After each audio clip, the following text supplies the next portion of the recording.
జై గురుదత్త. ఆ! జీవితంలో గెలుపు, ఓటములు సహజం. కానీ మనసు ఎలా ఉండాలి అనే విషయానికి భగవానుడు మనకి ఈ శ్లోకం చెప్తున్నారు.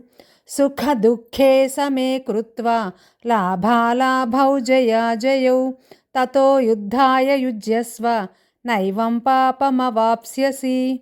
అంటే సుఖం వచ్చినప్పుడు పొంగిపోకూడదు, దుఃఖం వచ్చినప్పుడు కుంగిపోకూడదు. అలాగే లాభం వచ్చినప్పుడు అహంకారంగా ఉండకూడదు, నష్టం వచ్చినప్పుడు నిరాశ పడకూడదు. అంటే గెలిచినా ఓడినా మనసు సమంగా ఉంచగలిగితేనే అదే నిజమైన యోగం. అంటే సుఖం, దుఃఖం, లాభం, నష్టం, గెలుపు, ఓటమి ఇవన్నీ కూడా జీవితపు తరంగాలు మాత్రమే. తరంగాలు అంటే అలలు వస్తాయి, పోతాయి. కానీ సముద్రం ప్రశాంతంగానే ఉంటుంది. మనసు కూడా అలా సముద్రంలా ఉండాలి.